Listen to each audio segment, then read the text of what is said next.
প্রিয় শিক্ষার্থী বন্ধুরা, আসসালামু আলাইকুম রহমতুল্লাহি ওয়া বারাকাতুহু। Welcome back to my YouTube channel আমাদের পাঠশালা। তো বন্ধুরা, তোমরা যারা নবম দশম শ্রেণীতে পড়ো তাদের সাধারণ গণিতের আজকে 3.3 এর পর্ব 2 কন্টিনিউ করব। পর্ব 2 এ থাকছে 3 এবং 4 নং অঙ্ক। তো বন্ধুরা, এই উৎপাদকের বিশ্লেষণ অঙ্কগুলোকে আসলে এমন ভাবে পর্ব অনুযায়ী সাজানো আছে যে প্রতিটি পর্বের একটা নিয়মের পরবর্তী যে অঙ্কটি থাকবে প্রায় একই নিয়ম। তো বন্ধুরা, চলো কথা না বাড়িয়ে মূল ভিডিওটি শুরু করি। তো তোমরা দেখতে পাচ্ছ পর্ব 3-এ a⁴ - 27 a² + 1। তো এই অঙ্কটিকে আসলে আমরা কিভাবে লিখতে পারি? তো a² বন্ধ করার পরে যদি আমরা আবার একটা স্কয়ার দেই তাহলে 2 দুগুণে 4, এবং 1টাকে যদি বন্ধ করার পরে একটা স্কয়ার দিয়ে দেই তাহলে 1 এর উপর স্কয়ার করলে হয় 1। তাহলে a² এটাকে যদি আমরা a ধরি, 1 কে ধরবো b, অর্থাৎ a² মাইনাস সূত্রের 2, a বলতে আমরা নিব a² এবং b বলতে নিব 1। তো এখন এখানে দেখো যে a² - 2ab + b²। তো এখন আমাদের দেখতে হবে যে উপরে যে সংখ্যাটি দেওয়া আছে, তো এগুলোর সঙ্গে আসলে নিচের সংখ্যাটি মিল হয় কিনা। তো a ঠিকই থাকলো, 2 দুগুণে 4, এটা মিল আছে।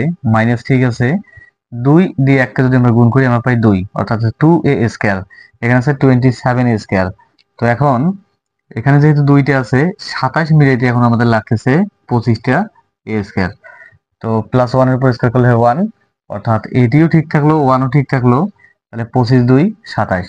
এখন তোমরা দেখো a² - 2ab + b² যদি আমরা নেই তাহলে এটা একটা নির্দিষ্ট সূত্র আছে। সূত্রটি হচ্ছে a - b হোল স্কয়ার। এখন 25a² যেহেতু আছে তাহলে 5a বন্ধ করার পরে আবার একটা আমরা স্কয়ার দিব, তাহলে 5 5 25 a²। তাহলে এখন এটাকে আমরা যদি a ধরি, এটাকে ধরবো b, তাহলে a² - b² এর একটা নির্দিষ্ট সূত্র আছে। এই সূত্রটি হচ্ছে a প্লাস, এটা পুরোটাকে যদি আমরা a ধরি তাহলে a plus b into a minus b। তো এটি হলো আমাদের মূলত 3 নম্বরের অ্যান্সার। এখন আমরা 4 নম্বর শুরু করব। তো বন্ধুরা, 4 নম্বর অঙ্কটি দেখো। এখানে আছে x⁴, তাহলে x² বন্ধ করার পরে একটা স্কয়ার দিব, 2 দুগুণে 4, আবার প্লাস y² বন্ধ করার পরে আবার একটা স্কয়ার দেব, 2 দুগুণে 4। তো এখন a² এটা হলো b²। এখন আমরা যেটি বসাবো এটি একটা নির্দিষ্ট সূত্র। তাহলে এখন আমরা বসাবো 2, a বলতে x² এবং b বলতে হবে y²। তো এখন তোমরা দেখো যে a² - 2ab + b² এই সূত্রটি হয়, কিন্তু x থেকে থাকলো 2 দুগুণে 4, আবার y থেকে থাকলো 2 দুগুণে 4। এখন মিডলের অংশটুকু আমাদের মিলবে কিনা সেটাই আসলে দেখার বিষয়। তো এখানে আছে 2x² y², এখানে আছে 6x² y²। তাহলে এখানে আছে 2টা, এখনো 6 মিলাইতে আমাদের লাগবে এখনো এখানে 4টা, অর্থাৎ 4x² y²। তো বন্ধুরা, এটি এখন দেখো যে a² - 2ab + b², এটা নির্দিষ্ট যে সূত্রটি আছে সেই সূত্রটি বসাতে হবে। এই সূত্রটি হচ্ছে a - b whole square minus, তো এখানে আছে 4x² y²। এখন যদি আমরা 2xy বন্ধ করার পরে একটা স্কয়ার দিয়ে দেই তাহলে 2 এর উপর স্কয়ার করলে হয় 4, x এর উপর স্কয়ার করলে x² এবং y এর উপর স্কয়ার করলে হবে y²।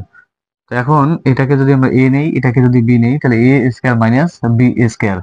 তো এটির একটা নির্দিষ্ট সূত্র আছে, সেই সূত্রটি আমরা এখন বসাবো।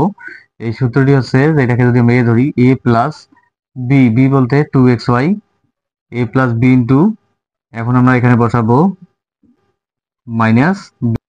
এটি হলো মূলত আমাদের অ্যান্সার। আমরা চাইলে অ্যান্সারটিকে সাজাতে পারি।